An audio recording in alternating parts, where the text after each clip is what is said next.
Nous allons maintenant voir des exercices sur la notion d'annuité et de TAEG.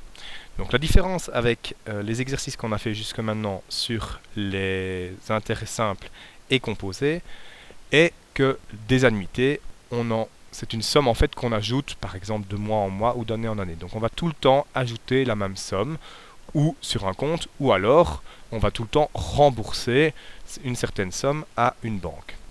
C'est le cas ici, on vous dit un organisme vous propose de rembourser 300 € par mois pendant 7 ans au TAEG de 3,8%. Quelle somme pouvez-vous emprunter? Donc on est bien dans le cas des annuités. Donc dans notre cas, on aimerait bien savoir quelle somme on va avoir au départ.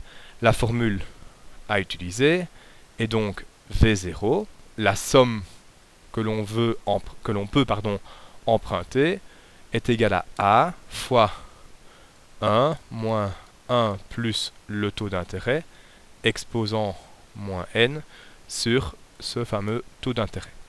Alors, quand on utilise les formules d'annuité ou de TAEG, on le verra plus tard dans un autre exemple vidéo, il faut évidemment faire très attention car le taux que l'on va utiliser, c'est dans ce cas-ci évidemment le taux mensuel. Pourquoi?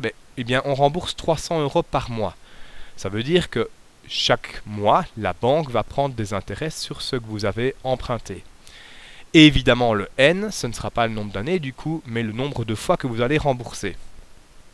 Et donc, pour trouver le taux mensuel, la première chose, c'est de passer par les taux équivalents. Donc 1 plus les intérêts annuels est égal à 1 plus les intérêts mensuels exposant 12.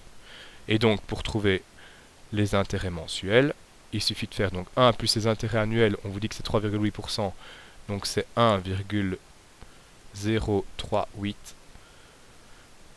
On va isoler intérêt mensuel, donc on supprime l'exposant 12 en faisant la racine 12e, donc on fait la racine 12e de chaque côté, le 1 on le fait passer de l'autre côté, ça fait moins 1, et on aura notre intérêt mensuel. Si vous n'avez pas trop compris cette étape, je vous invite à aller revoir la vidéo sur les taux équivalents.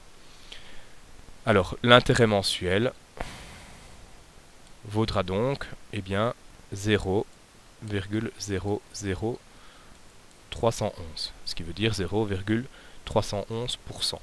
Ça n'a pas vraiment d'intérêt de le remettre en pourcent, puisque dans les formules, je rappelle, on ne met pas l'intérêt en pourcent, mais on le met bien en nombre décimal. Et évidemment, le n, vu que l'on rembourse pendant 7 ans 300 €, eh bien c'est 7 ans, on va rembourser tous les mois 300 €, donc on va rembourser 7 fois 12. Et donc ça nous fera 84 remboursements. On peut donc maintenant appliquer notre formule.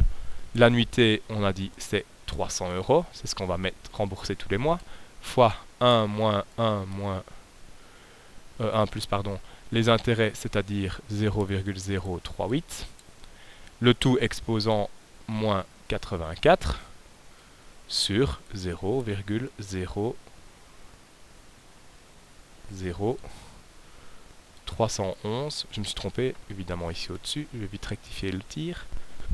Hop, c'est pas 0,0338, puisque ça c'est le taux annuel, mais c'est bien 0,00311. Et donc, on aura une valeur totale que l'on peut emprunter de 22 147 et 11 centimes d'euros. Ça, c'est la somme que l'on peut emprunter en remboursant 84 fois 300 €, donc rembourser 300 € pendant 7 ans.